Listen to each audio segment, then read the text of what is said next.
I'm built to win. Applied myself, I filled it in.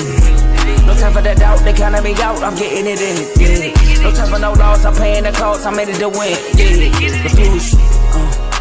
Mine it can't be diffused. If you ain't thinking the same, then we playing by different rules. You can't see the vision, we living at different views. Until we complete the mission, keep getting up, never snooze. I walked a mile in my shoes, had the mind of a fool, chasing diamonds and jewels. Trust me, I was confused. Started minding my business and used my mind as a tool. Ended up finding my purpose and found the time to get to it. They told me I couldn't do it, they told me I couldn't make it. They sold it, could never break it. That's sadly mistaken. I need a piece of the pie, I want it so bad I can taste it. They told me like Toby, keep on running toes, they gon' take a few to lose. Built to win, applied myself, I filled it in. No time for the doubt, they counted me out, I'm getting it in. Yeah. No time for no loss, I pay for the cost, I'm winning to win. Yeah. Refuse to lose, I'm built to win. Applied myself, I filled it in. No time for the doubt, they counted me out, I'm getting it in. Yeah. No time for no loss, I'm paying the cost, I'm in it to win. Yeah. Refuse.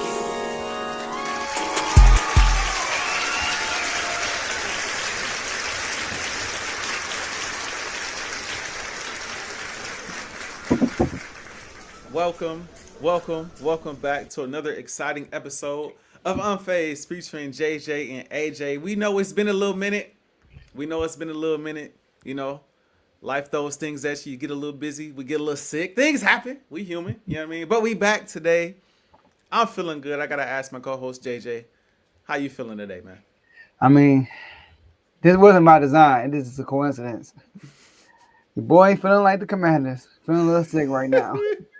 So I had to bring a cup of tea on the episode, but I'm feeling good. I'm here with my boy Ajae, ready to have a great episode. Let's get it. Yeah, man, the Commanders, man, it's been a rough ride. It's been a rough ride. On a positive note, though, Jaden Daniels might be able to come back, finish the season. You know, DQ to DC now.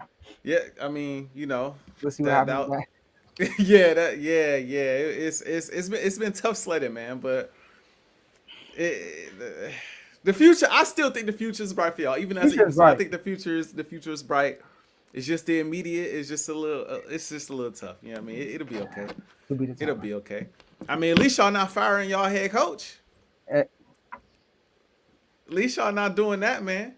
We got another team in the NFC East that decided it was time to move on for their head coach, and that's the New York Giants. Brian Daboll is out. Who would they replace him with? I'm not sure just yet. I don't know if that broke already. I'm sure they got an intern in there now, interim head coach. I'm not sure. But we know that the Giants have let go of Brian Daboll. Joe, what's your instant reaction to this news? I mean, this was long overdue. We saw this coming.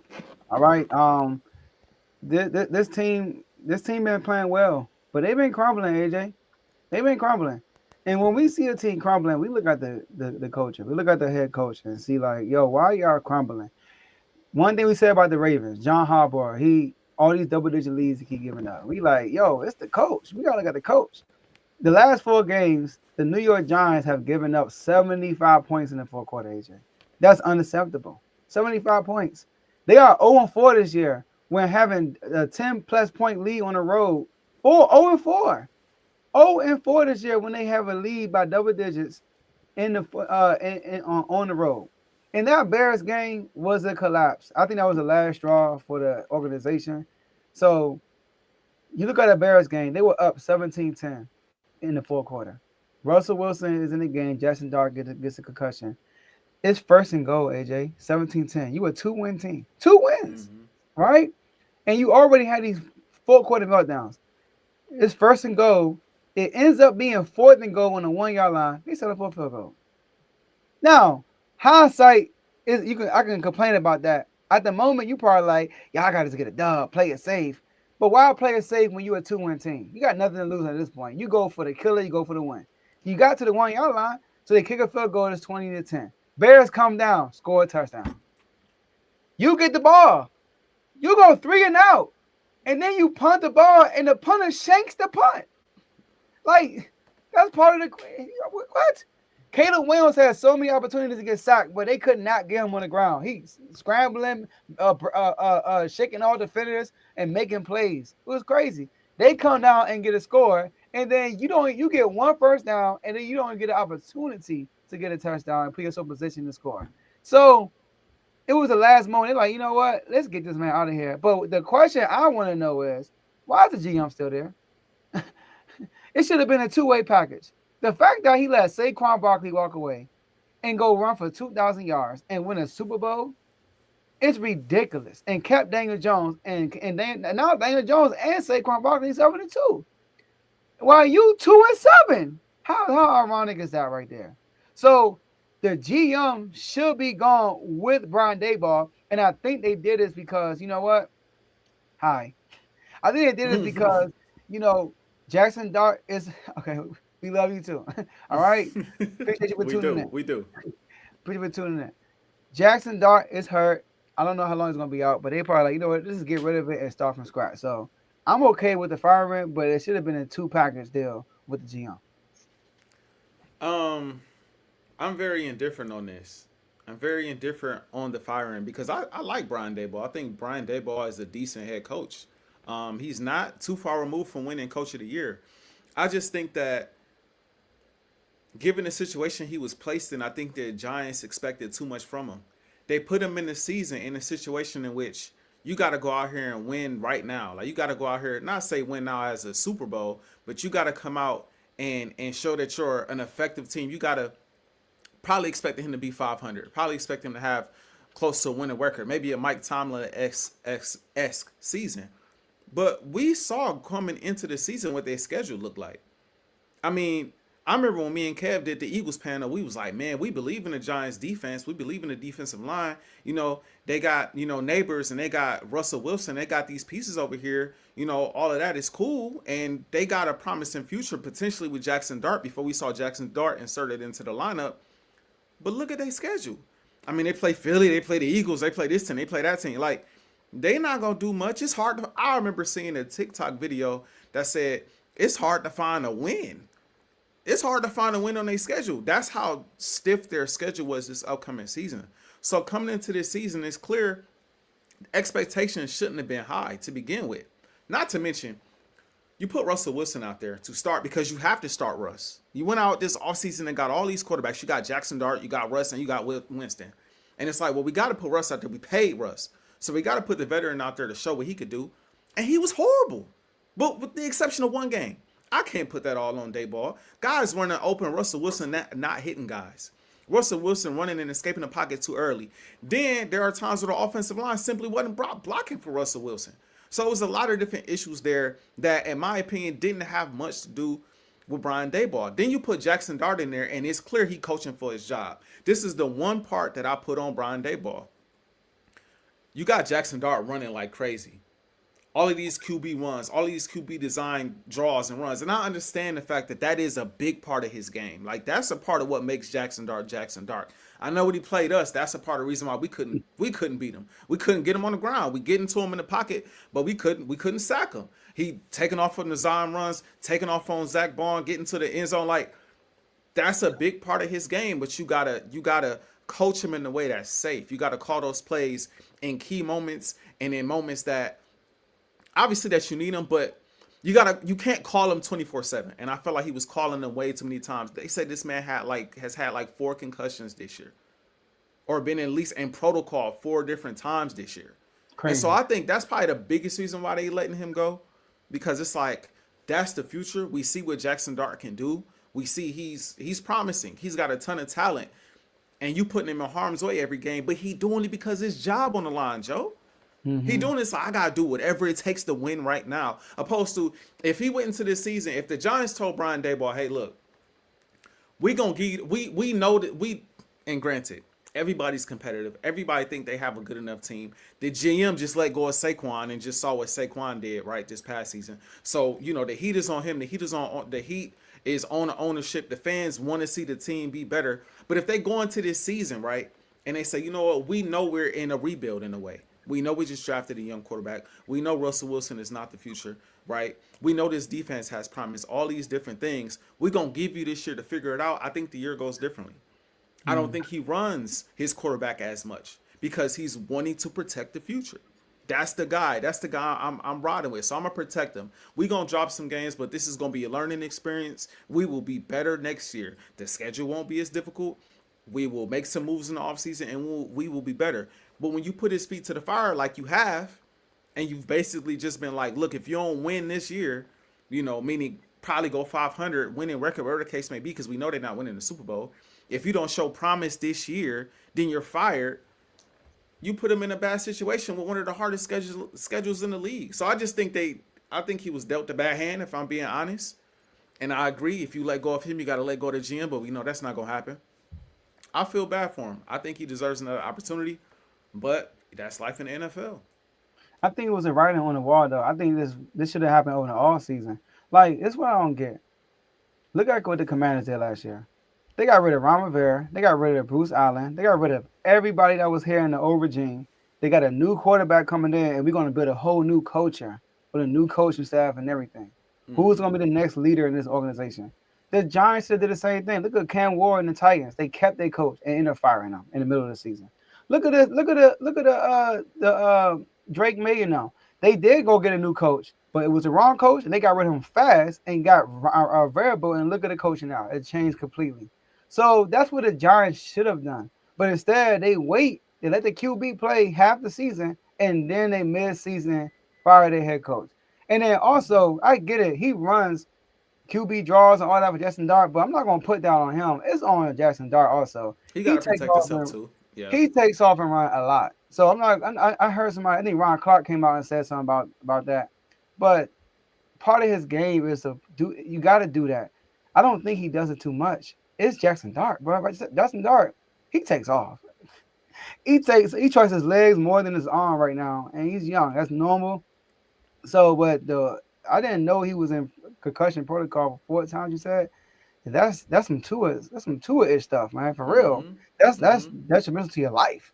I don't know about let me rephrase. I don't know about like concussion protocol, like meaning like you got hurt, had a concussion in the game. I mean like he's been hit in the exactly for in under concussion protocol in the blue tent 4 different times this season, and he hasn't even played the whole season. Yeah, so he played 4 games. Exactly, but that's why I say like you said it best though, and I also think it hurts that they lost Scatterboot.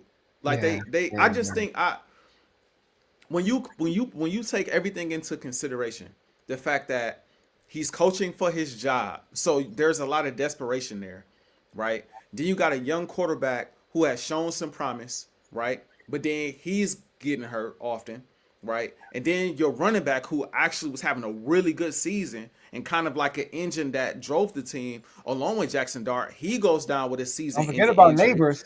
Neighbors goes down. Like it's a lot of unfortunate stuff happened to the Giants this year where they could have potentially been better. This is why I think I get what you're saying as far as like a whole new regime with a new quarterback and all of that. I still think that given what I've seen this season, like they was playing for Brian Daboll. Like even when Russ was out there, the defense showed up. Russell Wilson was just trash.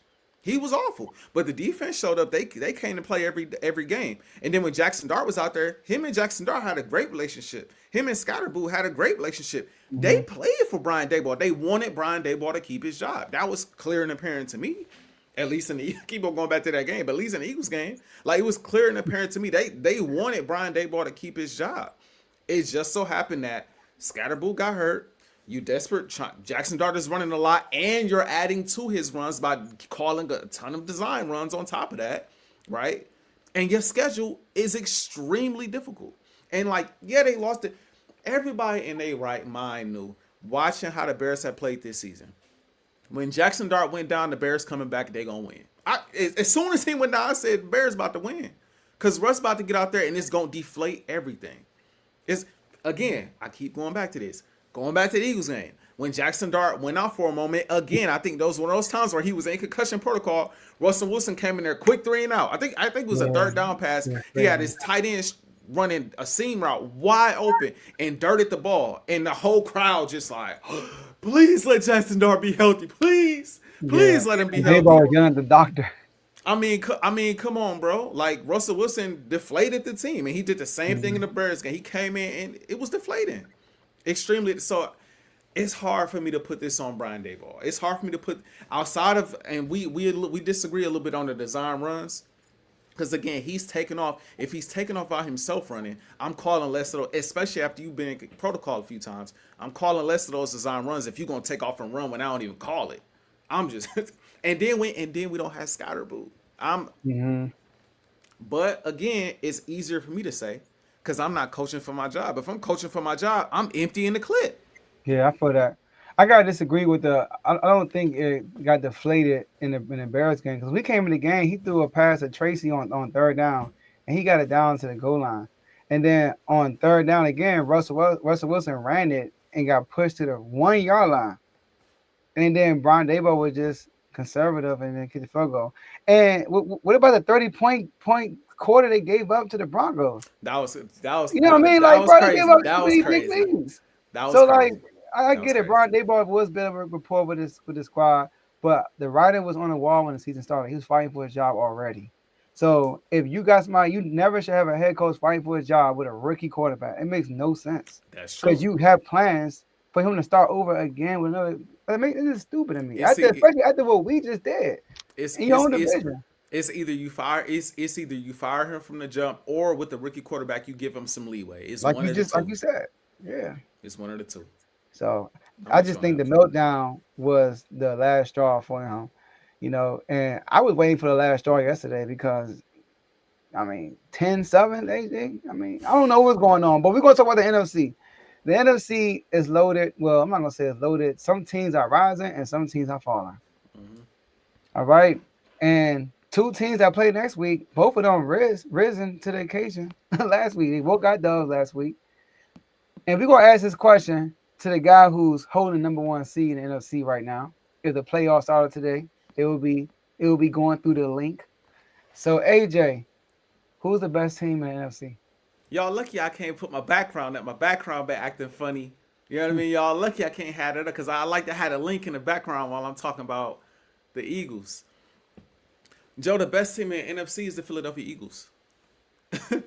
The best team in the NFC is the Philadelphia Eagles. Now, I think that this question, and full disclosure, I'm the one who came up with the question, and I wanted the question worded a certain way.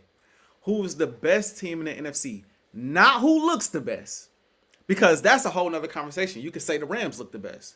You could say Seattle looks the best. You could say Tampa in spurts. You could say Detroit really looks the. You could make an argument for a lot of different teams and say a lot of different teams look the best.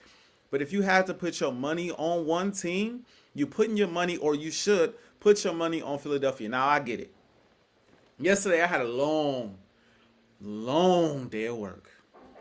And if you know anything about me, bye weeks are a really hard time for me. Because I like to watch my Eagles every chance I get, right? So I'm sitting back, I'm watching all these teams. I'm watching Seattle go crazy. I'm watching Detroit go crazy. Packers lost, but I'm watching the Packers. I'm watching all these teams, and I'm just like, man, I can't wait to see my Eagles on the field.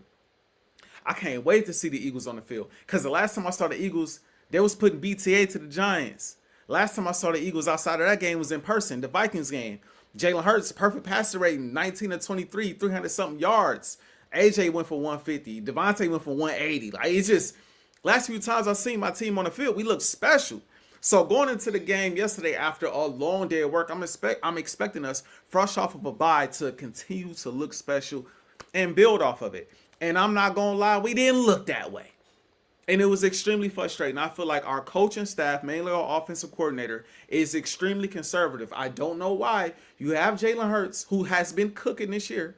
You have Saquon Barkley. You have Ajae. You have Devontae. You have a solid offensive line who's not really run protecting very well, but pass pro is pretty solid. You have these weapons, but yet and still on 3rd and 12, we want to hand the ball off to Will Shipley, or we want to hand the ball off to Saquon, or in all these, we want to run the ball on 1st down, run the ball on 2nd down, and then Jalen Hurts figured it out on 3rd down. It's very frustrating that we have these guns and we don't shoot them. It's extremely frustrating.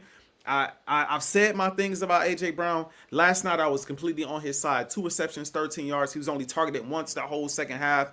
And reports just came out that was Jalen Hurts and AJ Brown's decision making at the very end to throw that bomb at the very end of the game. Which, to be honest, Joe, I didn't mind. I did my. It's crazy to sound. I know they said coaching malpractice and it's just how could you? You're just punting. You just no. I'm not mad at the players being like, nah, we want to end the game with the football. If we get a ball back to them, we want to have another touchdown on the board. We want to ice this game. We going for it on fourth. We've done this. Not the same thing against the Vikings. It was very different situation. But we threw that fade ball before the Ajae to ice the game. We're gonna throw that fade ball again. We ain't got the ball to Ajae the whole second half of the game. I'm not mad at Ajae being like, bro, let me, and it hurts being like, you know what, bro, forget it. Let's do it. And if we lose the game on that, we lose the game on that because I'm of the mindset at this point in time, I'd rather go down shooting my gun than go down with bullets in the gun. With this team, I had the same, and I'm consistent because I had the same take last year when we decided in the Falcons game to throw the ball to Saquon in the flat where he dropped the pass opposed to trying to run the clock out. I said no. I thought the play was great. Saquon got to catch the ball. We have too many great players to not coach like how Dan Campbell be coaching over there in Detroit. Be aggressive. Go for the fourth downs. Ice games. But I say all that to say everybody better than Philadelphia till it's time to beat Philadelphia. Everybody better than the Eagles till it's time to beat the Eagles. Everybody look better than the Eagles till it's time to look better than the Eagles, right? Seattle looked great. Who has Seattle played? The two best teams that they have beat this year, the two winning records, I went and looked before we started today's show, the Jacksonville Jaguars and the Steelers. One team is 5-3, the other team is 5-4. One team looked like they about to lose the division, looked like they about to collapse, similar to kind of what we predicted. The other team, Jacksonville, I never believed in them. I ain't believed in them since they had Jalen Ramsey over there and Blake Bortles throwing the football. So they look good. They look impressive against these nobodies in the NFL that we expect them to beat. They're beating teams. They don't make their schedule. I understand they're beating teams how they're supposed to beat teams. You dominate teams that you're supposed to dominate. Heck, we lost to the Giants. So I understand you dominate teams that you're supposed to dominate, but that ain't moving the Eagles fan. I'm sorry. That's not moving me, right? The Rams, we already beat the Rams and people act like they forgot that ever happened because the Rams have looked so impressive after that, right? They look so impressive. Devontae and Puka Nacua and Matthew Stafford is this, that, and the third. But when it was time to play Philadelphia and beat Philadelphia, they looked good for one half and couldn't get the necessary stops in the second half and took an L, right? We're getting ready to see about Detroit very soon. I cannot wait until Sunday. We already just played the Green Bay Packers. An ugly game nevertheless. But people said they was better than us too until it was time for them to be better than us. Tampa Bay, another team that was supposed to be the threat to the Philadelphia Eagles in the NFC. We lined it up with them too. They couldn't get the win. We played great in the first half, horrible offensively in the second half, and they still couldn't get the win. We have played the who's in the NFC. People always talk about how the Eagles look without bringing up the schedule. We have had one of the hardest schedules in football this season. The who's, the Green Bays, the Tampas, the Rams, all these teams we've played in the NFC, and every time they have lined it up with Philadelphia, they have taken the L. And now everybody want to gas up this Seahawks team because they knew, and I get it when it's a new team. You know, it's nice. It's nice to talk about the new team that's on the rise, right? This team reminds me a lot of the Vikings last year, where they was dominating and playing well. The defense is better with the Seattle team than this Vikings team for sure. But they looked great last year. They looked amazing last year. And then when the money was on the line, what Sam Darnold do? He folded. Did you see the Eagles? The Eagles offense was what it was, but did you see that pass rush yesterday? Did you see BG back in the fold? Did you see Nolan Smith back in the fold? You see Phillips back in the fold? You think that pass rush ain't getting to Sam Darnold and making him shuffle them feet in the pocket? I got the Philadelphia Eagles right now as the best team in the NFC. And no matter how it looks, and I will admit, I want it to look better at this point in the season. I know early in the season I said it don't matter. I do think at this point it does matter to an extent. I want the Eagles to hit a certain stride at this point. I will admit that. But at the same time, they are the number one seed in the NFC. They have had the hardest schedule for referral in the league. And I don't see any of these teams as good as they looked. I don't see any of these teams with their money on the line taking us out. I don't see it. We own the Rams. We own the Packers. Don't give me Sam Darnold with the money on the line. He got to show me. I'm sorry. All right. And whoever else you want to bring up, Tampa, okay. I just don't see it. I got Philly. All right. So the Eagles, I don't think they're the best team in the NFC. I think they're the best team in the NFL. Oh, I that's a do. twist. Okay, okay. I do. The Jalen Phillips said something in the press conference where I can feel it, and anybody who's watching can feel it. Right? He said that they played with a certain level of confidence throughout the whole game. Like y'all played with a confidence of we're going to win this game. And the reason why y'all the best team to me is because y'all already won, so the confidence is already there, and y'all have a complete team. Y'all just do. Y'all can beat guys by running the ball. Y'all can beat guys by throwing the ball. You can get pressure on the quarterback, which you need, and y'all can create turnovers. So y'all had games against the Rams when the special teams came through and won y'all the game. So y'all find ways to win. Y'all gritty and y'all have an unselfish quarterback and an unselfish coach, a coach that don't care about the stats either. He just care about getting the dub. And I know AJ as an Eagles fan, you were frustrated yesterday. I understand. You got your MVP take in the back of your head. I get it. You know what I mean? You need Hurts to throw the ball. You need Hurts to air it out, and you need Hurts to 100, put his numbers up. Joe. Not to cut you off, but 100%, bro. 100%. But keep going, keep going. When you was passing the chat, I'm like, this is about his MVP case. I get it. Because what your coach did, which I commend him for, he came into this game and he said, Jordan Love is down two of his top receivers. Kraft. Kraft is his best weapon. He's out for the year. He's no longer there. Matthew Golden, he has not been elite this year, but his presence as a deep threat is a problem. He's gone. And then who I believe is his number one wide receiver target, Romeo Dobbs, he gets hurt in the game. So why take risk? We're gonna play this thing safe and we get pressure. They can't do nothing. Jordan Love had how many yards in the first half? 24, something like that. He couldn't do nothing all game. And y'all shut them down. And that's why I thought it was malpractice when that play y'all did because it went against the game plan. It literally went against what y'all did the whole game. The whole game, y'all were conservative. Y'all trusted the defense. And then you do that on fourth down and you give Green Bay an opportunity on good field position to tie the game up. That was ridiculous to me. So, but it worked because the defense still showed up. So that's that. I like the game plan. And that's that. Now, I do want to say this though. All right. Although I believe y'all are the best team. Okay, I got that out the way. But let me say this though. Let me nitpick a little bit. All right. If there's a team that's gonna beat y'all, I believe it is the Rams.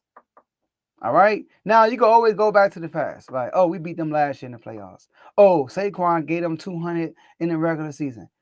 This is a different team. They got Devontae. They young defensive core got a little older because they had a young defensive core, and they play much better, by the way. And they got Devontae Adams now, and you see Devontae Adams is a problem with Puka Nacua. I'm not gonna lie. And Matthew Stafford, in my opinion, is playing at a different level this year than what he was last year because he got Devontae Adams, he got a different weapon, and Kyron Williams is taking a step too. But here's the thing: y'all did beat the Rams, but so the Broncos also beat y'all though. So I'm not gonna look at the Broncos. I still look at the Rams as a big threat for y'all because although y'all won that game, y'all were at home and y'all got 2 blocked field goals. Like, I cannot bank on that. And y'all offense is not consistent. The Rams offense is consistent and defense. Now, the defense got holes in it on the back end. You know, whenever you got Manuel Forbes and it's a DB, it's going to be a slipper right there. That's that. All right? Buccaneers. Y'all always say as Eagles fans, when we played the Bucs in the playoffs, we didn't have AJ. We didn't have that. Who they have against y'all? All right. I mean, they have Mike Evans? No, they had a star receiver. So the Bucs haven't really been healthy all year for real. They've been battling, and Emeka Ibuka just came back last week. He literally just came back on Sunday. So am I throwing are y'all betting the Bucs? Yes, but I don't look at y'all winning against the Bucs as when y'all meet them again. I'm not putting a lot of weight to it because the Bucs went healthy playing y'all. Just like y'all went healthy with the Bucs when y'all played y'all last year. That's that. Now, Seattle, I'll give you Seattle. They got Sam Darnold. Do I trust Sam Darnold in the playoffs? No, I don't. So I would give you Seattle. Seattle do have a really good defense. They might cause y'all problems offensively, but y'all defense is going to do another on Sam Darnold. So I do think it's not like, oh, we played the best. Y'all did, but just like y'all can nitpick when y'all lose, I could like these games some of y'all play. I can nitpick also. And the Packers, lastly, who would imagine if y'all play the Packers without AJ Brown, Devontae Smith, and Dallas Goedert? How would that be for you, AJ? It's tough. It's a tough game. It'll be tough. And then if y'all lose that game, you're not going to say, man, you're not going to put no weight into that loss to the Packers. You're going to be like, we going to see them when we got AJ, when we got Smitty, and when we got Dallas. Nah, they're not going to have Crab, which is sad. He's out for the year. You know what I mean? That's different. But they also didn't have two of their receivers, bro. And they just got Christian Watson back. Literally just came back. So y'all caught the Packers at the right time. For real. Y'all caught them at the right time. So if y'all do see the Packers again, they will be healthier and the game wouldn't be, they won't score 7 points. Let me say that. They will score more than 7 points, in my opinion. But after saying all that, I still think y'all are the best team in the NFL. Don't get me wrong. I think there's threats in the NFC. I think there's teams to look out for. You know, I think I respect the Packers defense. The Packers defense has been giving us issues for a little bit now. Yeah. So I respect their defense. Jordan Love has not shown me too much of anything in any of the matchups that we've played him in, though. You know, that's my thing with him. Like, well, he hasn't really shown me anything for it. Like, he was bad in the playoffs last year. He was subpar in the regular season in Brazil last year, right? And we saw what he was last night. Like, granted, he didn't have his guys last night. I understand all that. But Robert Kraft ain't coming back, you know? So it's like, that kind of is what it is. And, like, I ain't gonna lie. Like, Christian Watson, Romeo Doubs, them dudes don't scare me, Joe. They don't, and that's one of the biggest reasons why to start the season when y'all matched up with them, I'm like, I'm not worried about Green Bay. We got Lane Johnson for Micah. If Micah want to, get pressure, even though he did get a lot of pressure yesterday. He was getting pressure yesterday. But I'm just telling you what my mindset was. My mindset was like, we got Lane who has given Micah some issues. You know what I mean? And I've seen what Jordan Love is against his Philadelphia Eagles defense. And I really think it's Vic Fangio's scheme that confuses him a lot. Because he had guys open last night. He had guys running across the middle of the field open. But he just wasn't seeing them. Either the pressure was getting home or he just was confused out there, is what I was saying. So I think he has an issue with Fangio's scheme. The Rams I respect, and I mainly respect the Rams because of Matthew Stafford. Matthew Stafford is balling. The issue with the Rams is Matthew Stafford is a statue. So if you get home on Matthew Stafford, that's a problem. And I think that's a big part of the reason why well, you could even go back to the playoffs last year because we won the game on getting pressure on Matthew Stafford with the Jalen Carter plays back to back. Like, if you can get pressure on Matthew Stafford, he's not a guy who's going to move and make a bunch of plays. But I do respect him from the standpoint of Devontae Adams and Puka Nacua is an issue. And Sean McVay, that offense is potent and it's consistent because they got Sean McVay calling the plays. Like, he's one of the best play callers in the game. So I do respect them. I just don't like the fact that we act as if these teams, even though it happened early in the season, we act as if these teams have not played already. Right? Like, and they played the Eagles at a time where the Eagles, we still trying to figure things out. But the start of the season, we was really trying to figure things out. Like, the whole first half, we couldn't do nothing. And you had to figure it out in the second half. And yes, it took a couple block kicks and all of that stuff. But it's like, we didn't, just like they didn't play their best, we didn't play our best. And in all of from the Seahawks, from the Packers to the Rams to the Buccaneers, we haven't played our best in any of these games. We have not played start to finish Eagles football our best in any of these football games, which is another reason why I'm saying if we beating y'all now, later on, especially if it come through Philadelphia, we're going to be clicking on all cylinders. It's going to be really hard to beat us then. It's always funny to me, though. I'm about to take a slight left turn. Okay. It's always fun. It's always funny to me. Every season, I have noticed there's always some random fan base that comes out of the cut that got something to say to AJ. It's always some random fan base, right? That always come out. They know AJ rock with the Eagles. It's always a random fan base, right? In 2022, it was the Niners. Niners was on my line. Hey, we got Brock Purdy. We got this defense. We got CMC. We this, that, and the third. Oh, okay, cool. In 2023, it was the Buccaneers fans. I only know one Buccaneers fan. But I was hearing from every Buccaneer fan there, oh, we own the Eagles, da-da-da-da-da, 2024, it was the Chiefs and the Rams. Oh, y'all ain't nothing. We gonna take y'all out, da-da-da-da-da, blah, blah, blah, blah. No. Detroit was probably the biggest one last year. It's like, bro, where are y'all coming from? And this year, See the Seahawks. I want to be clear about this, Joe. Okay. I respect their defense. I respect their defense. I respect JSN. JSN the dog, that defense is special. But don't give me Seattle about to do nothing in this NFC when it matters most. I am sorry. I know what I have said over the years about Sam Darnold. I'm not a Sam Darnold fan. That is obvious. But you random Seahawks fan, and I know some of y'all watching. You random Seahawks are going to go back later and watch. You Seahawks fans better leave me alone. Right. Y'all, I had one Seahawks fan tell me that just today before we got on, I had one Seahawks fan, y'all ain't beat us in like 10 years. Y'all ain't nothing. I said, we ain't have to really beat y'all in 10 years to accomplish anything. We done won 2 Super Bowls in the last. That's a good comeback. I mean, we done won 2 Super Bowls in the last 10 years. Where y'all been? Y'all ain't been in the way.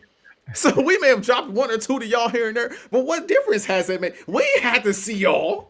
We had to look up and, we got to play Seattle. Where y'all been at them 2 years we won the ball? Where was y'all at last year? If y'all was really a threat, y'all will be on our schedule this year because everybody that's somebody in the NFC, the NFL made sure they put us on the schedule with that team. First team, yeah. I mean, the Rams on the schedule. Somebody in your division, they on the schedule because they was the team that pushed us the furthest in the playoffs. Detroit on the schedule. Green Bay on the schedule. The Buccaneers on the schedule? Where y'all at? I mean, come on, bro. This Seahawks fan base. Okay, right.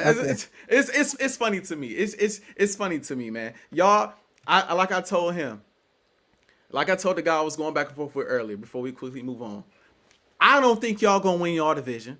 I think y'all getting ready to lose to the Rams this weekend in LA. I think the Rams gonna win the division. We already have the tiebreaker over the Rams, so it works out perfectly for us. But if y'all really somebody, if y'all really that, then the champs will see about y'all soon. That's it. That's all I got to say. We will see about y'all soon. We'll see y'all in the NFC Championship if y'all are really that team. Or we'll see y'all in the divisional round. If y'all are really that team, we'll see about y'all soon, and then we could talk then. But I can almost guarantee you, Joe, we ain't gonna have to worry about the Seahawks. I can almost guarantee you, we won't play Seattle all year through the playoffs. Why? Because Seattle gonna get to the playoffs and be up out of there quick. Because Sam Darnold gonna do verbatim what he did last year, depending on the matchup. Remember, we gonna clip this up. Remember, I said it. Remember, I said it. Look, watch how they look against these competitive teams in the NFC, and against these competitive teams in the NFL in general. And then talk to me about Sam Darnold and the Seahawks. It's crazy. And lastly, my guy Miles in the comments said, "How do I feel about Jair?" I don't know what to say, bro. Yeah, that's second player. That's the second player that's just upped and just signed with us and then decided they're gonna retire. So I listen. All I can say is I wish him the best. I was looking forward to seeing him out there being potential DB2 or just at least some depth. I think we was all looking forward to that. We are stuck with what we have, and I'm beyond glad that we made the move and got Phillips, because now it's like, okay, the secondary might not be what it is last year, but we have playmakers in the secondary. Blankenship, even though I don't think he has a pick yet, but he's still a playmaker, right? Quinyon is still a playmaker. Cooper DeJean is still a playmaker. So it's not a perfect secondary. You got really good linebackers. You just have a hole in one position, in all honesty. And safety is the second safety is a bit of a question mark. Hit or miss. Mm-hmm. Yeah, it's hit or miss. But every team has a hole here and there. So we just got to offensively overcome that. And the defense just got to get pressure. As long as we getting pressure on a quarterback, you can mask a lot of the issues on the back end. So shout out Phillips, shout out Nolan, shout out BG. If we can get pressure, we'll be fine. But it's on I keep saying this, the offense got to produce. Saquon, AJ, Devontae, Hurts, they gotta produce, bro. If the defense give up 30, you gotta score 35. Like, we have the offense to do it if the coordinator would just be aggressive. Be aggressive. And Carl said he said ski mask Eric. Yeah, He said he got a draft pick off y'all just for him to retire. And you know what I think happened? I think they saw him. They said it ain't gonna work, and they just and then he probably said don't say y'all release me. I'm just gonna retire. Like, yeah, that's probably what happened. There's no way they traded him and he retired. That's kind of messed up. Yeah, you know what I mean? Like, not being clear. He said he had to work on his mental and all that, but you knew that going into the situation. They traded for you. Yeah. And it's like it leads me to ask, like, how I know he did his due diligence, but what did the Ravens tell you about him before you traded for him? I know he asked questions, but I guess that's part of NFL. The NFL can't say that how would be finessing everybody because he just got finessed. So, I mean, it happens to the best of them. Yeah, that's true. That's true. But moving on, Joe, we haven't given these predictions yet because we've been so wrapped up in the NFL and everything that's going on in the NFL that we have not given our preseason predictions for NBA MVP and our NBA Finals prediction. Now, I'm going to preface these predictions by saying I'm pretty sure Joe is doing the same thing. These predictions that I'm putting out today were the predictions from the preseason. And you're doing the same thing, Joe, right? Same thing, yep. So the predictions that we putting out today were the predictions from the preseason. And so a lot has, for me, these predictions, I'm looking at them like, oh man, a lot has happened. And I wish I could change one of them. But I'm not. I'm going to stick to what I had down already. Okay. But I just want to preface it by saying this was my headspace before the season started.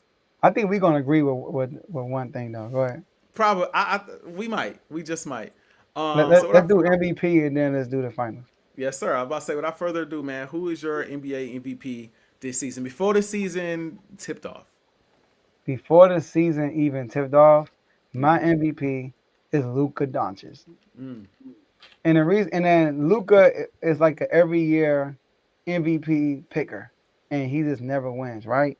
So I'm looking at the MVP landscape. You got SGA who won last year, who looking like again they're gonna win the number 1 seed. They probably get the number 1 seed. They got a better start this year than they had last year. I think they said, right.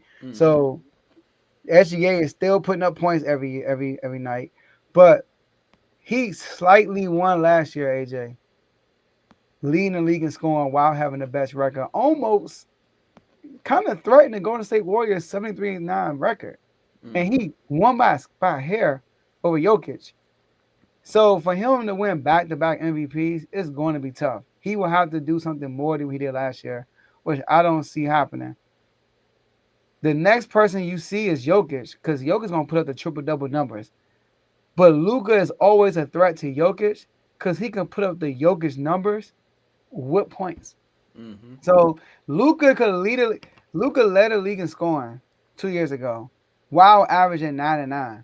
The only reason why he didn't win an MVP is because he was a 3rd seed and SGA and Jokic were 1 and 2. That's the only reason why he didn't win MVP. So I believe this year the Lakers can't, even if he's a top 3 seed, SGA already won. Jokic already got 3. So Luka will be the next in line. Now you got Wemby and all that stuff, but Luka is going crazy, bro. I mean, the man's averaging 37.99 right now. So I'm going with Luka Doncic. So this is the one I wanted to change, Joe. The NBA MVP is the one I kind of wanted to change once the season started and once I kind of seen how it was unfolding. Because my initial MVP was Luka. Okay. Oh, you want to change? I think Luka. I think Luka is gonna win MVP today. Then I sat back and I'm like, the reason why I decided to go against Luka is because I just felt like with LeBron's injury coming into the season, and him, I'm not sure necessarily what to necessarily expect from him. And then Austin Reeves coming off of the playoffs last year, combined with what I've seen from this defense, I wasn't sure after further thought that the Lakers was gonna win enough games for Luka to win MVP. Maybe be in the conversation, yes, because I think the Lakers coming into the season, they're a playoff team. But I'm just like, if I'm being realistic and I take the bias out, are they going to win enough games for him to be league MVP? And I decided no, because I wasn't so sure about Austin, wasn't so sure about LeBron, and I'm looking at it like it's the Luka show, and it is. So far, it has been a Luka show this year. But when Luka has missed, we've seen Austin Reeves take his game to another level, and we see the Lakers sitting at 8-3 without LeBron. I wasn't expecting that. So you take all of that out, and I was like, you know who I think gonna win MVP? Anthony Edwards. That's who I picked for MVP, bruh. I said Ant-Man is gonna win MVP. And I said the reason why I think Ant-Man is going to win MVP is because I think last year the season started off slow for the Wolves because of the offseason move that they made for Julius Randle. They made the move for Julius Randle right before the season started, and they sputtered out of the gate. They sputtered halfway through the season, right? Because they was trying to get the chemistry down with Julius Randle. But second half of the season, engine towards the playoffs, they got hot. You know, Anthony Edwards started to take his game to another level. Julius Randle started to get his, get his game together, started to figure out how he can mesh his game with Anthony Edwards. We saw an uptick from Jaden McDaniels. He started the ball right.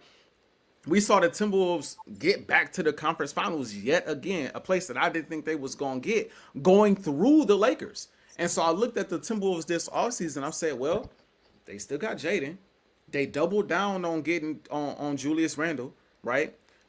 Even though I don't like it, Rudy Gobert is still there as well defensively, right? Mike Conley's still there. I still want to see more minutes from Rob Dillingham. He getting more minutes this year than he did last year. But you still got, Rob there. You still got DiVincenzo.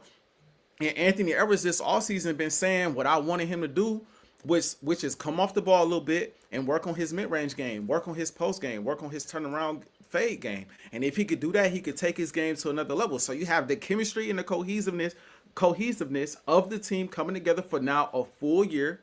You got Anthony Edwards taking his game to another level. I see the Timberwolves taking off. Now, they're not doing bad this year. I'm not saying that I slightly regret this decision because they're necessarily playing bad. I slightly regret this decision because of what I've seen from the Lakers so far this season. Okay. If I knew it would look like this early, I probably would have went with Luka because I'm like, maybe the Lakers do win enough games. Because if they win enough games, Luka, in my opinion, may be a shoe-in. Like, I think Wemby is going to give him a challenge too because they're, number 2 in the conference, right? And then SGA is always going to be in the conversation. Jokic is always going to be in the conversation. But just looking at how I thought the Wolves was going to play this upcoming season and how I thought Anthony Edwards, and I still think Anthony Edwards is going to take his game to the next level this year, and him already kind of being like the darling of the NBA, like the story behind it. I went with Anthony Edwards, and I already did it, so I'm going to double down on it. I'm going to go with Ant. That's not to say Luka ain't going to dominate, because Luka, he a Laker now. You know what I mean? He a Laker. That's my dog now. You know what I mean? So I still think he's going to do his thing, but I'm going to rock with Anthony Edwards. I think it's tough for Ant to win it because he's going to have to win it like SGA. He's not going to win more games than SGA, and he's not going to outscore SGA. So, like, it's going to be tough. I don't think Ant has sniffed 30 points a game in the regular season yet. He's been like a 26 point per game. 26, yeah. Somewhere around there. So, and SGA is out at 32, like a game. Like, and he's just upping it this year. So, like, it's going to be tough. And they still haven't played with Jalen Williams yet, and they are still the best team in the Western Conference. Chat missed games already so far, and they're still the best team in the Western Conference. So SGA's on a mission, man, to go back to back. And Anthony Edwards, bro, he just don't do enough for me, for him to get it. And you see somebody in the comment section, Cunningham K is balling. Even though he had a Westbrook-ish game yesterday, he was 14 of like 45. 14 of 45 with like 45 points and like 15 assists, and they won by 2 in overtime. So yeah, it's gonna be tough for him to do it. Yeah. I mean, this is the thing, bro. I think he could get up to that. I think he could get up to those 30s. That's why, like I said, if he I think that's by margin the biggest. I think that's probably. Well, I don't see. This is the thing. I don't think you have to be necessarily. I think in order for Ant to win MVP, I don't think they have to be number 1 seed, and definitely not number 1 seed by a margin. Like, that don't happen for every MVP. But I think that he's in a position where if you go from, let's say, 26 a game to 31-32 a game, right? And you're efficient and it looks good.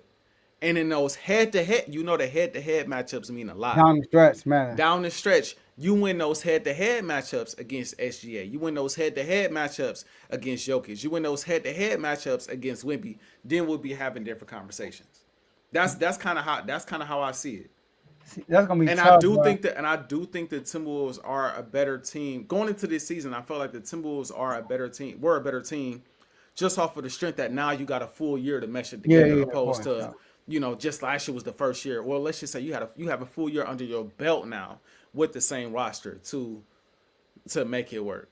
Like I said, but it will be tough. I just think again, I'm banking on him taking his game to another level with him being a more of a, he can shoot the three. Now you improve the mid range, but the biggest thing being a back to the basket like player, like the Kobe's and like the Melos at one point. Or the SGAs.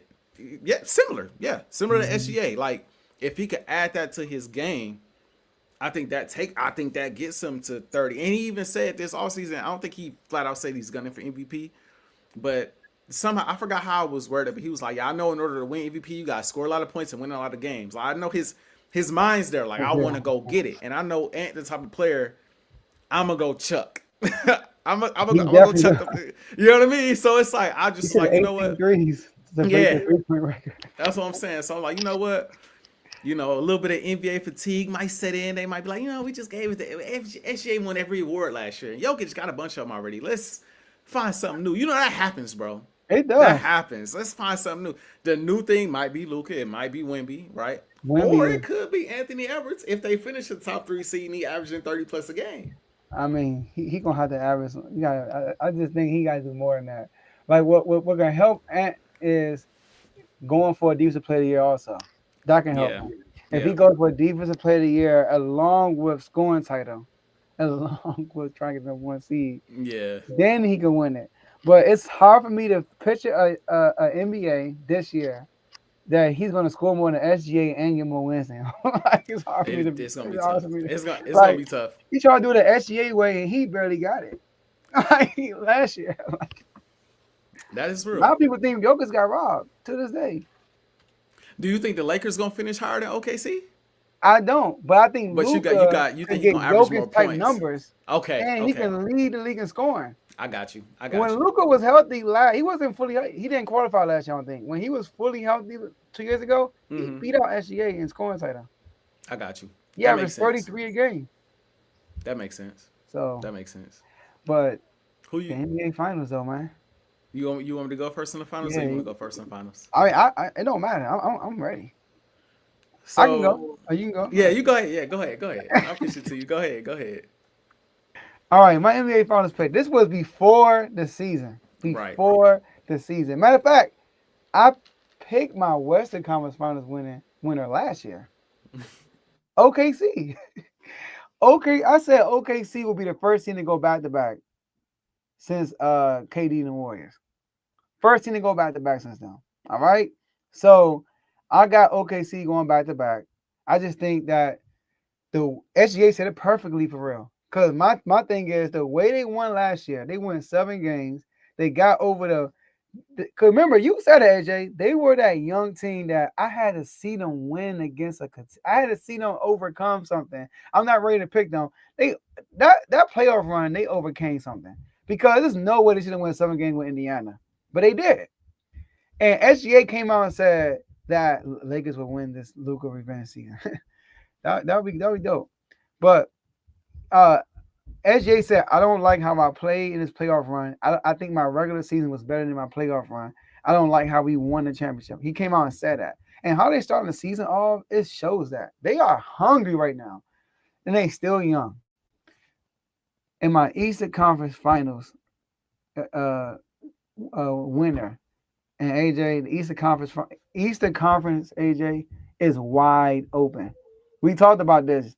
I think you talked about trading Embiid, right? The Sixers, and I'm like, yo, if this the year the Sixers could probably get there, this is the year. But I'm not picking the Sixers. But I'm saying, like, that's how wide open the East is. I mean, I'm talking about Orlando gonna make it. The Knicks, the Celtics, if they get, I'm not gonna say the Celtics. No, they're not winning it. but I'm going with the Cavaliers. I know. Okay. Oh, dang. I mean, he was a candidate last year over Anthony Edwards. So He was. He You know, was. was averaging 24 points a game with them wins, Yeah. but he could not win it though because he averaged 24 points a game. Facts. So, Facts. I'm picking the Cavaliers, and it's because of Donovan. It's because of the weak Eastern Conference. Who is the best player in the Eastern Conference? Giannis, right? But do we believe in the Bucks to do anything? No, I just don't. They don't have the team to get far in the playoffs. They're not going to get far in the playoffs. So take out Giannis. Who's the best player in the Eastern Conference? Is it Brunson? You know what I mean? Like think about it. Who's the best? Wait, I'm about to say, are you asking me or are you? I'm saying like there's no all the superstars are in the West. Mm-hmm. In the East, there are no superstars that can take over a series. Oh man, we are them like we gotta go against Anthony Edwards. Oh, we gotta go against SGA. You know, we gotta go against Luka. We gotta go against Jokic. You don't have that in the East. You got that with Giannis. Okay. Okay, I thought you said for the worst. So I'm gonna go with the Cavs because I think the Cavs getting hurt last. I believe in this Bucks team. That's a homer right there. That's a homer right there. All right. But I feel like the Cavs injuries last year in the playoffs hurt them. Indiana being hurt right now is bringing the whole East wide open. Give me the Donovan Mitchell and the Cavaliers. And I'm picking OKC to win the whole thing. The back to back. So I dreaded doing this. I just want to say. Oh man. I dreaded doing this. And the reason why I dreaded doing this is because and again, it's one of those things too. Looking back on it, it's like if I had known what I know now, would I have changed my thought process? And the answer is probably not. Probably not. I'd have probably stuck with what I think because it's very early in the season and the Lakers look good. But do I think it's going to be sustainable to get to the finals? Probably not. Okay. So coming out of the West, I do have OKC yet again. I got OKC coming out of the West again. And it's mainly because of what I've seen them do defensively. Like, SGA is SGA. Like I said, Jalen Williams ain't been healthy. Chad really been, he been cool when he's out there. But their defense as a team is ridiculous. And that ain't changing. They young. That ain't changing. They still fly to the basketball. They still get steals. They still strapping things down out there. Like, even when their offense is not going, their defense is on every single night. And they're ridiculous at home. They are the same team they were last year. And I don't think any team in the Western Conference has taken a big enough stride to knock them off. I just don't see any team that's been dominant enough. That's been like, okay, this team added this or they did that or they that much better. Like, you got some teams that are marginally better. Do I think the Lakers are a first round exit this year? I don't think so. Am I confident in saying that? I'm not sure, bro, because I was confident they was going to the finals last year and they got to the playoffs and that defense was exposed. Now, you add DeAndre Ayton. I think DeAndre is a big time addition. Honestly, and when I say big time addition, I don't mean big time addition as in like he's a star, but just a big time addition for his role. Like, we just needed another body down there in the paint that could get some rebounds and catch a couple lobs, right? And hopefully in the playoffs we play Jackson Hayes some, so we That's can gonna have make like it great, AJ. And if we do, then maybe mid-season we can switch this up. You know what I mean? But all in all, like, I just don't see anybody taking out OKC. Now, in the Eastern Conference, you posed a very interesting question, which is why I heard it, but I didn't want to answer it. I didn't want to answer the question right away. Right? So you said, who is the star in the East? Right? Tatum not around. Right? The Pacers, they banged up. Tyrese Halliburton not around. Yeah, you looking around, Donovan Mitchell, he cool. You know what I mean? He cool. Shout out to him. You know what I mean? Shout out to him. Just got engaged. Coco Jones, shout out to him. Happy for you. You know what I mean? Like, but And then Giannis, I mean, he like you said, take Giannis out because I'm with my guy and like I believe in this team, but do I believe in this team to get to the finals? Absolutely not. Okay, I think you were picking the Bucks again. Go No, ahead. no, Go ahead. no, no, no, no. So it's like I look around, I look at the Pistons. Cade is special, but do I believe in them to get to the finals? Like, I think that's a big step given what I seen last year. I think it's the New York Knicks time. I think it's the New York Knicks time. If there was ever a time for the New York Knicks to get to the NBA Finals, this is the time. And if I'm being honest, I loved what I saw from the Knicks last year in the playoffs. The Pacers are on such a Cinderella, the stuff that they did last season. Coming back on just about everybody. Halliburton hitting every big shot there is to hit. Like, them just being a dominant team, being fast, being just that pace, right? That was just hard to beat. That was hard to beat. And they came out, they stole, if I'm not mistaken, they stole the first 2 games in New York. And New York was fighting from behind, similar to what they did to the Cavs, right? So it's like, without them in the way, I don't see any team in the Eastern Conference knocking off the Knicks. Top to bottom, I think they have the best roster. Donovan Mitchell, shout out to him. Shout out to the Cavs. I have not seen enough from them to stamp them and be like, they're the team to beat in the East. And I just feel like Donovan Mitchell-led teams are 1 seeds and 2 seeds, top 3 seeds. And then come playoff time, for whatever reason, it might not even be him. Whether it be health, whether it be Rudy Gobert getting played off the court, whether it be whatever it is, they be really good in the regular season, and then come playoffs, they just, for whatever reason, they kind of fall off. I can't hitch my bet or put my money down. I'm not actually putting money on this, but if I had to, I couldn't put my money on that. But I could put my money on a team that has shown me now repeated seasons that they can go on playoff runs and they can compete with the best of the best. And the teams that they lose to are not teams that are in the way this year. So I think they got a clear run. If they play New York Knicks basketball, they got a clear run to the finals, in my opinion, this year. And the best player in the Eastern Conference, to circle back to the original question, without, Tatum out there, Jaylen Brown, he cool, but he not the best player, right? Outside of Giannis, who is the best player, outside of Giannis, it's Brunson, especially in the playoffs. Like, Tyrese Halliburton went on that run, and that was great. But we forget, going into that series against the Knicks, I was like, look, Brunson been hooping too. Let's not skip past what Brunson been doing, putting up historic numbers in his own right. It's just Tyrese was Tyrese last year, and the Pacers were the Pacers last year. So I got the Knicks going to the finals and winning the championship. I got OKC repeating because I just can't see OKC not having the firepower to keep up with the Knicks. And I definitely can't, like, they got so many bodies they could throw at Brunson. It's going to be tough for Brunson to do his thing. And then on top of that, even though Karl Anthony Towns showed me a lot this past postseason, I think he'd really struggle with this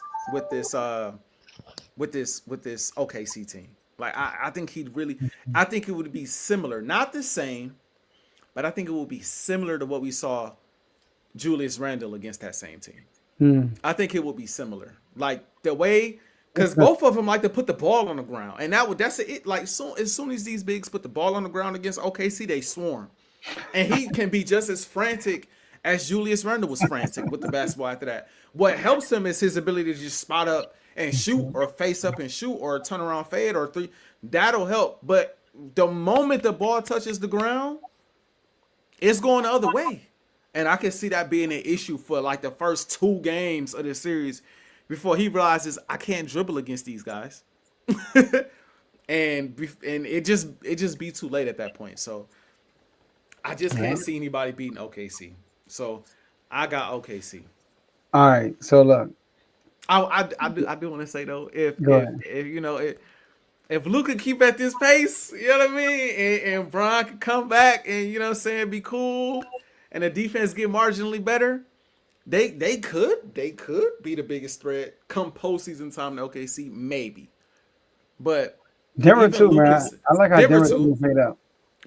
But Lucas' style of play, oh my gosh, I I just don't don't know, know. bro. His style of play, man, he could break that like defensively. Like he gonna be a problem for OKC. But his issue is he turns his back to the defense too much. Man, Like coming up court. Like it's fine in the half court, but when he comes up court and he got his back to the defense and then he runs to a corner, like right after half court he runs to that corner and then they trap him and then he try to like he still does that now. And I think against OKC that's gonna be an issue. And he not gonna yeah. come off the ball. Like LeBron may bring it up here and there, but Luka's gonna be on the ball. So the same way that the Celtics trapped him in the finals against the Mavs, I can see the same thing. I can see OKC doing the same thing, bro. Being super Yeah. physical with him, trapping him as soon as he cross half court in the corner, and him having to figure it out. The team having to figure it out, and I feel like it will be on everyone else. Like it will be on LeBron, it will be on Reeves, it will be on other guy. The guy we got from the Kings. What's his name again, bro? Yeah. Sorry, Jay. Oh my goodness. Yeah, I'm blanking on his name because he been playing good too. Oh my Shooter. God, Jaravia, something like that. Yeah, So, yeah. He's a good defender too. Yeah, he could play, and I like what I'm seeing from Marcus Smart too, low key in limited time. But Yeah. I just don't think it will be enough. So yeah, give me OKC for the repeat. But I want to say this now. Am I saying the Cavs are the team to beat? The East is wide open, bro. And the reason why I didn't pick the Knicks because they are the obvious pick, and the obvious pick never comes out the East. That's just how I look at it. It just never come out the East.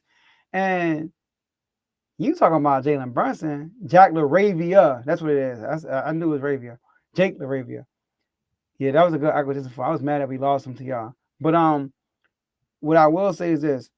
You talking about Jalen Brunson. I know he been cooking. I need you to check Donovan Mitchell career playoff stats. I need you to do that. Because he got one of the top playoff points per game in NBA history. The reason why he loses, go back to Utah.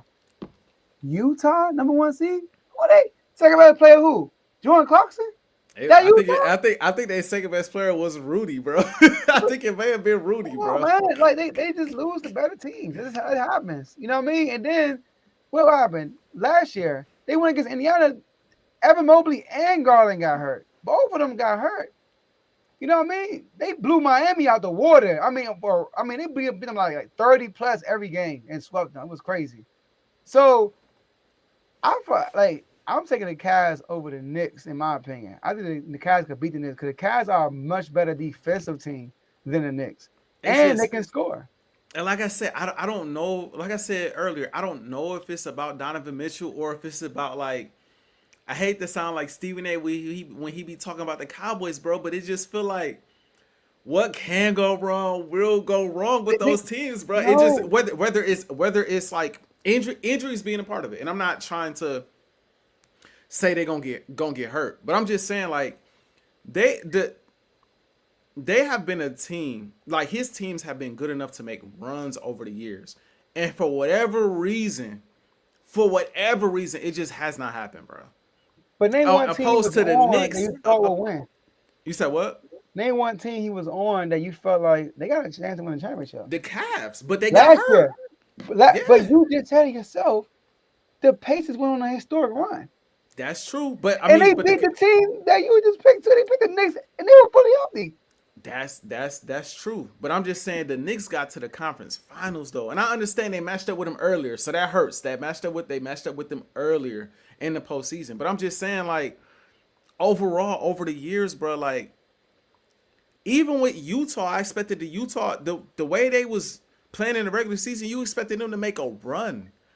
And I get it, it wasn't all on them, but they got coached off the floor in a lot of the series that they played in. It's just like again, like I just they are Donovan Mitchell led teams is how I feel about. I feel the same way about those teams as I do about Sam Darnold. I'll just put it like that. And it's not a shot at Donovan Mitchell specifically. It's just saying I don't believe in him, bro. Hold on. I don't believe in him, bro. Hold on. I gotta stop you there. Let me backtrack real quick. Hey, Seahawks fans, you see how disrespectful that sounded to Joe? You see how disrespectful? That's what we thinking, y'all. I just want to say, that's what we thinking, y'all. But go ahead, Joe. Think about it. Let's go back to the bubble. He plays Denver in a 7-game series where him and Jamal Murray are dropping 50 going crazy, and he loses. That has nothing to do with him. That's not Sam Darnold. But see, I didn't expect him to. I didn't expect him to do a whole bunch. Okay, that's cool. Yeah. And then the next year, number 1 seed, I think, and they play the Clippers. I picked the Clippers. The Clippers had a better team. They had Kawhi and Paul George, and they won. So I mean, and they lost that series, and I knew they was gonna lose. And then the year after that, he lost because you just saw it lost to the Mavericks, to Luka. Mm-hmm. But you just saw the friction with Utah. He was ready to leave, and he left right after that. He goes to the Cavs, and they lose to the Knicks, and that team wasn't ready. That team wasn't. They had Evan Mobley, he was a rookie. They had Darius Garland in the second year. They just were small. They were weak. They got bullied, but they came out the next year, which is this year, and they just got hurt, man. So but Indiana is not here. Their fast pace is not here. The Knicks, the Cavs defensively are really good, bro. And also when they played the Knicks that year, what's his name was hurt? What's that big man with the fro? What's his name again? Oh my goodness. Talking about Jared Allen. Jared Allen, he was hurt. He didn't play that series. Well, he back this year though. So I'm just saying, unless something freakish happen, you know what I mean? Give me the Cavs over the Knicks if they play each other. I believe. Listen, I believe in the Knicks players outside of their stars more than I believe in the Cavs players outside of Mitchell. I just do. I believe in Cat more. I believe in OG Anunoby more. I believe in Bridges more than I believe in Darius Garland. I know that Evan Mobley is a defensive ace.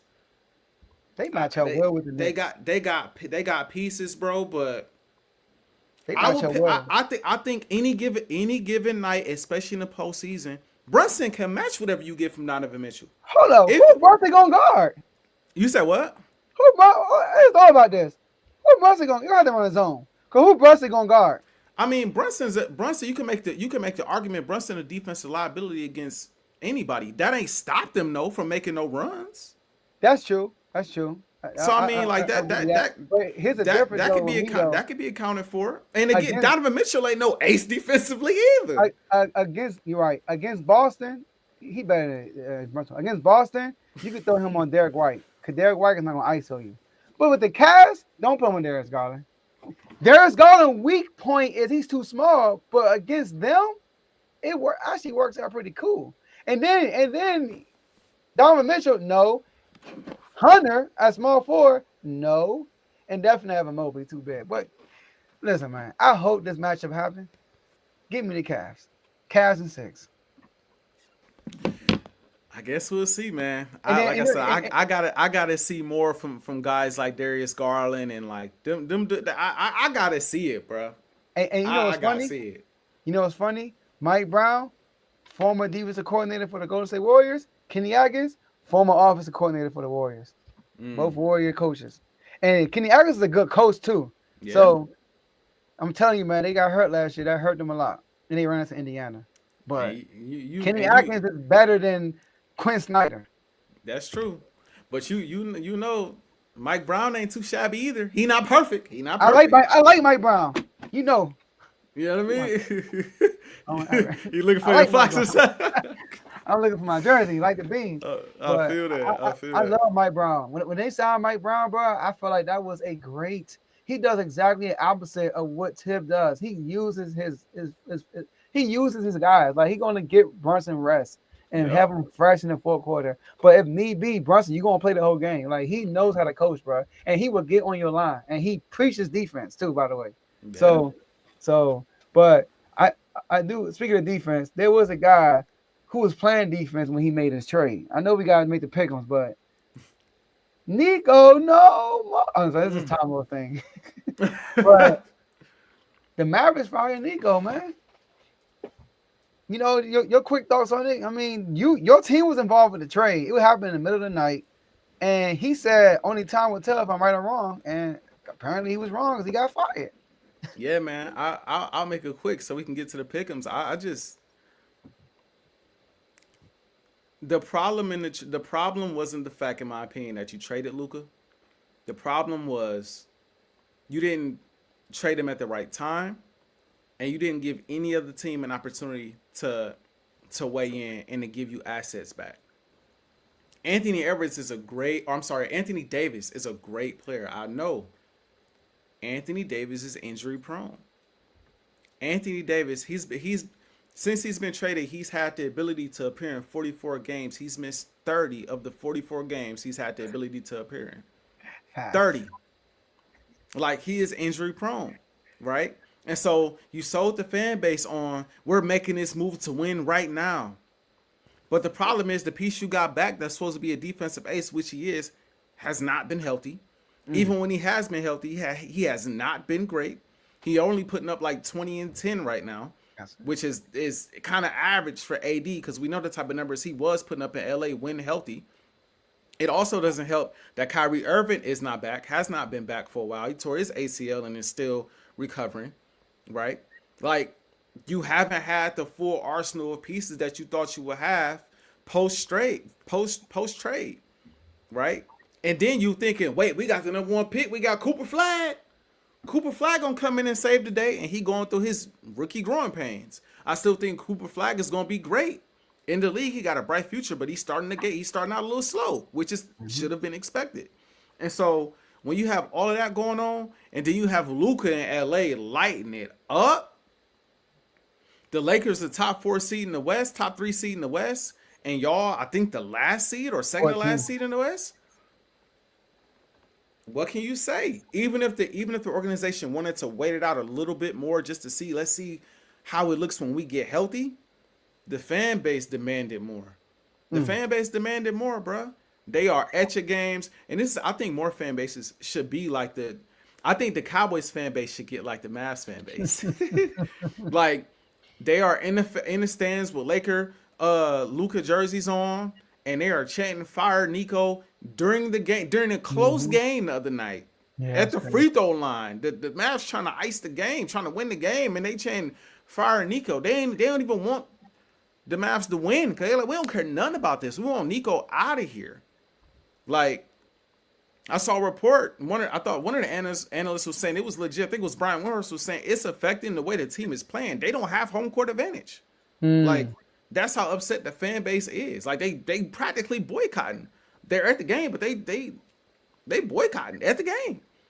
And then you got Clay, then got with Meg the Stallion, and his game that went down the drain. He don't care about hoop at all no more. So it's like, it's just a recipe for disaster. One would say Cooper Flag, Anthony Edwards, Klay Thompson, Kyrie Irving, those pieces together with a decent bench. I think their bench is decent. Could be really good. Like, I think that team healthy could be really good, in all honesty. But they're not healthy. And the fans hating it. So it had to be done. And I would say I feel bad for Nico, but I'm happy for him because he gave us Luka. You know what I mean? So I'm not mad at him. Like, hey, we appreciate your service. We appreciate everything you did for Laker Nation. We appreciate you, and I miss AD, so I don't want to throw no shots at AD. But I appreciate you taking AD off our hands because looking at AD, you know, he all prop now. You know what I mean? And we wish y'all the best. Wish Nico the best. Man, bro, like, he got fired, like he said, because he did, bro. He gave out Luka, Max Kleber, and Marquise Morris, and got back Anthony Davis, Max Christie in a 2029 first round pick. AJ, what? You basically did a 3-man trade when Luka's part of the 3. Like, that's stupid. Still the dumbest trade I ever witnessed in my life. It was so stupid that we all thought Shams was hacked. We all thought that's how stupid it was. And on top of that, you get Cooper Flag, and you don't get a point guard, and you force this rookie to play point guard. Play point. Yep. We knew Kyrie was hurt. We knew that. And you gonna get D'Lo? Are you serious? This man love the Lakers, man. Let's go to LA if you want to. So yeah, it was the He do right love the move. Lakers. It was dumb, but it was a great move. And this says that I didn't know everything he says. I mean, I kind of knew what he said about everything, but I didn't put that together. Like it's affecting the team because they are screaming fire Nico in close games. That's crazy. But I don't know if this confirms that this wasn't an owner's move. It was really Nico's move that got rid of Luka. So shout out to the Mavs. They was saying I was listening to Brian Windhorst real quick. I was listening to him, and it was another NBA reporter, and what they said was after they went to the finals, Nico and the owner they got real close. Like the owner was thinking like everything that Nico was saying was like, this guy's a basketball savant. So when it was brought to his attention, he took it seriously. Like he was like, "Are you crazy?" But he took it seriously, and they talked about it for a while. And he ended up being like, "You know what? Nico has been right. We just was in the finals. I'm a listen to him because I think he know what he's talking about, and we gonna see how it pan out." And he regrets the decision as we now see. Bro, you got to the finals to the Luka, bro. Stop. Yeah.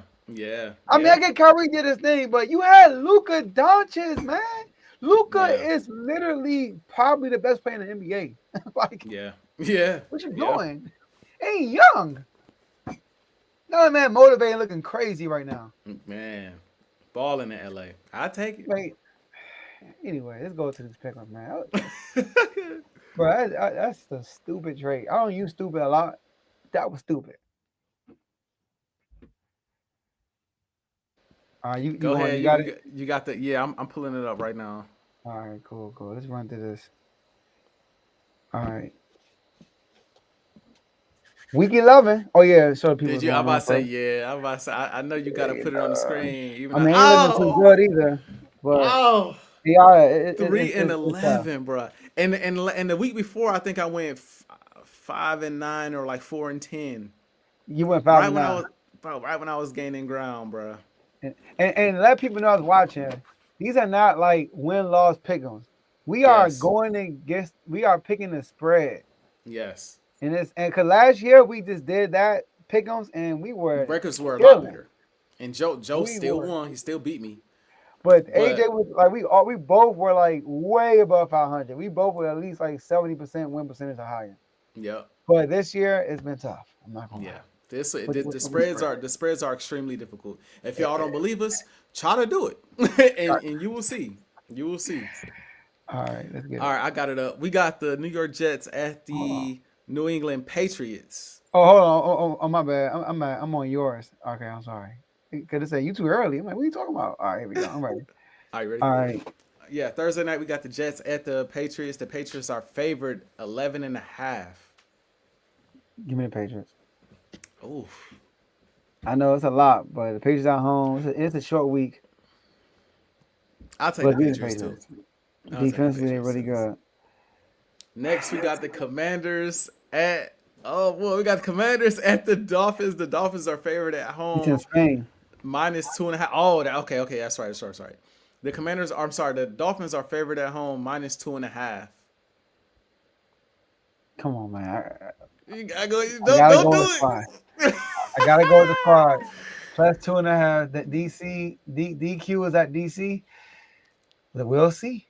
Man, give me the Dolphins. Give me the Dolphins.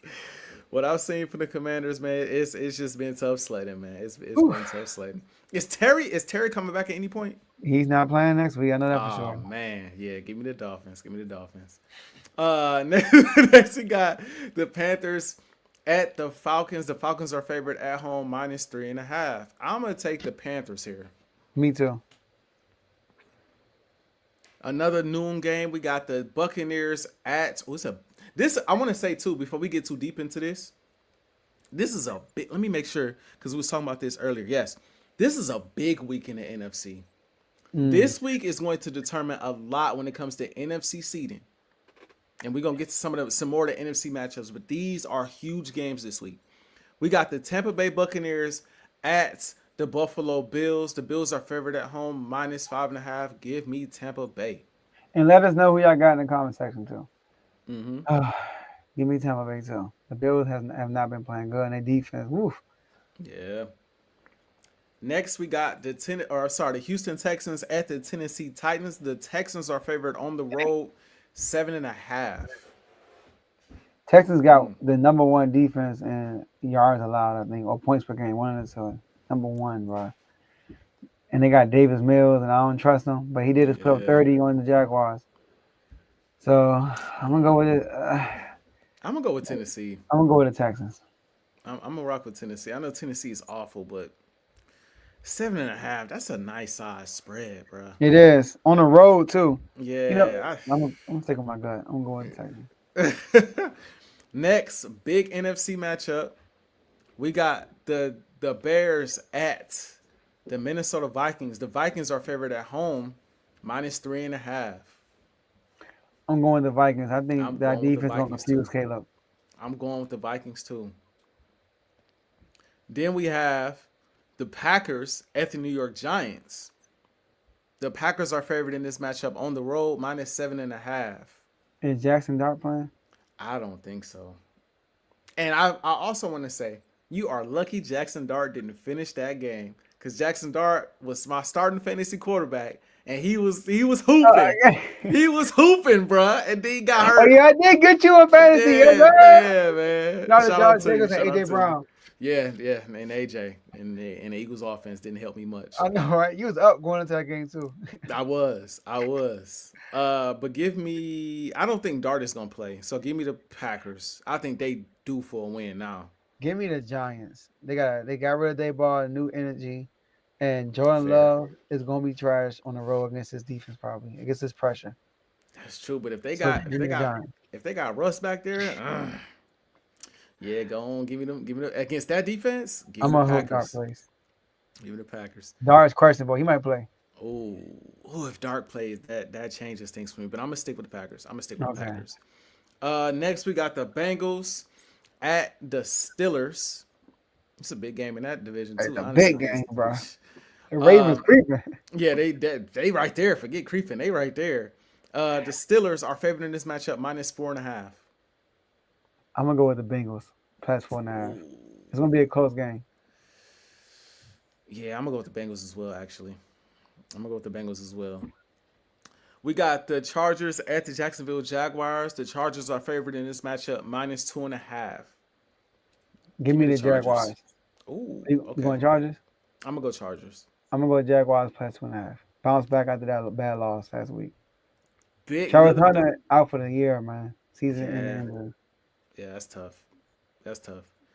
Another big game in the NFC.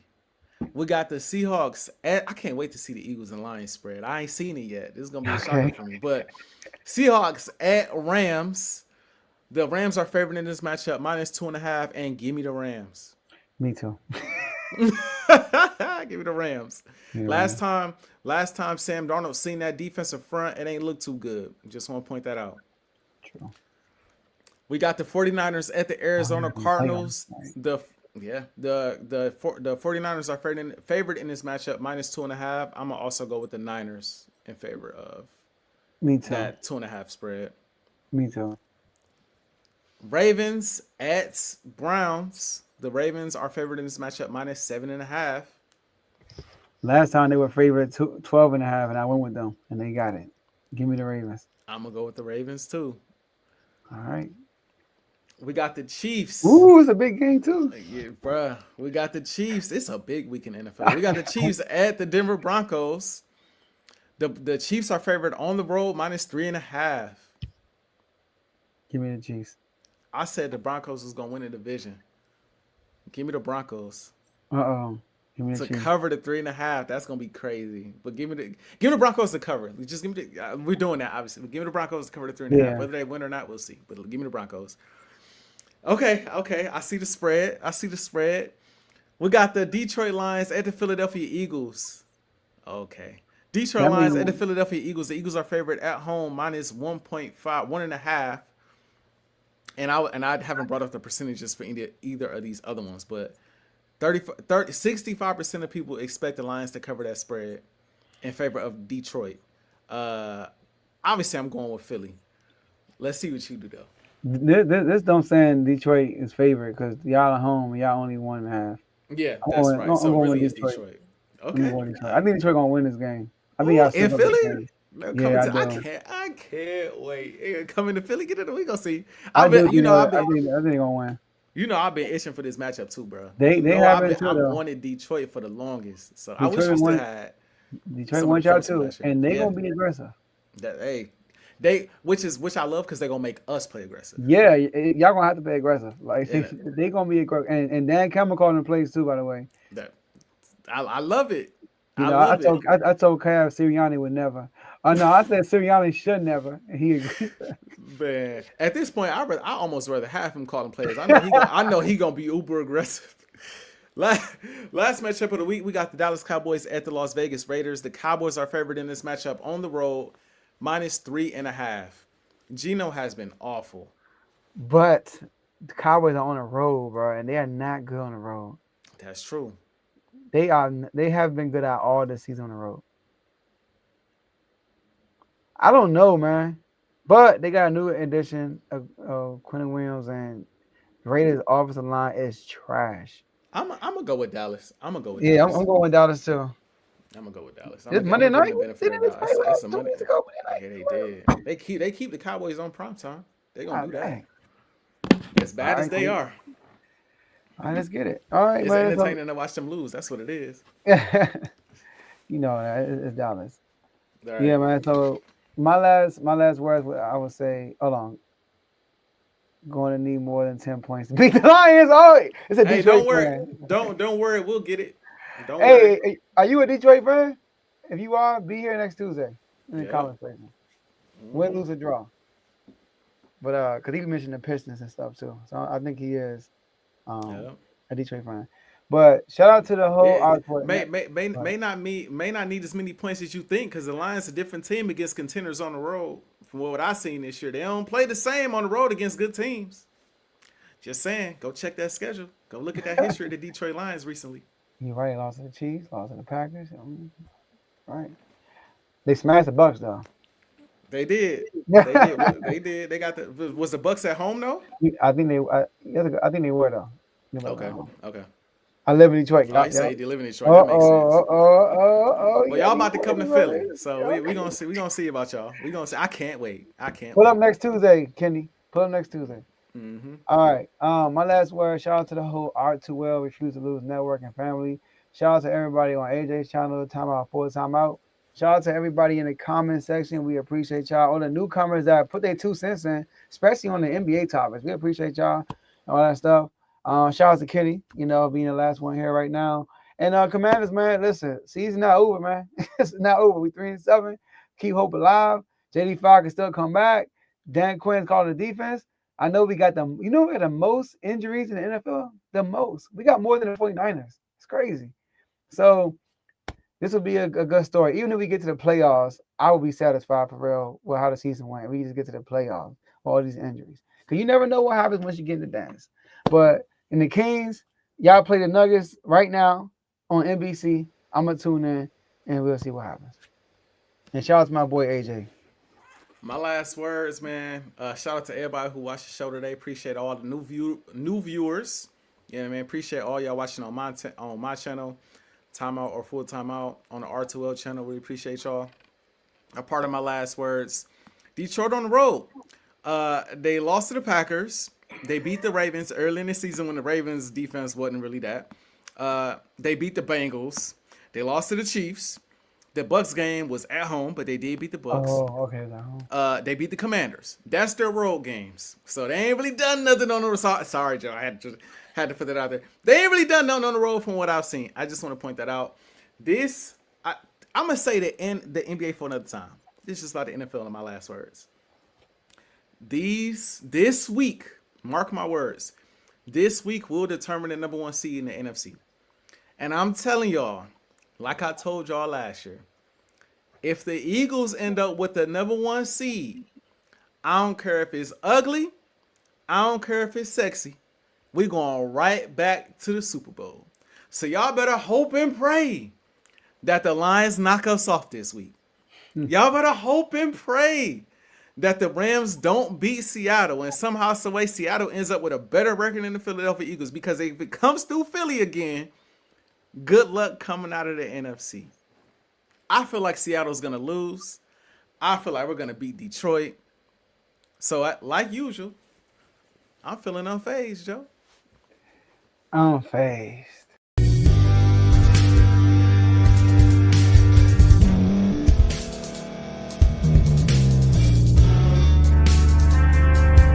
Thank you for staying to the end. If you're watching this on YouTube, please like this video, subscribe, and also hit that notification button so you can be notified next time we put out a video. If you're listening on any podcast platform, subscribe and hit that notification button, y'all, so you can be notified we put out another podcast audio. And last but not least, hit that share button. No matter what you're listening to or watching it, hit that share button and send it to somebody that you know that would love to watch this episode you just listened to. So once again, thank you for staying to the end, and we'll see y'all at the next episode.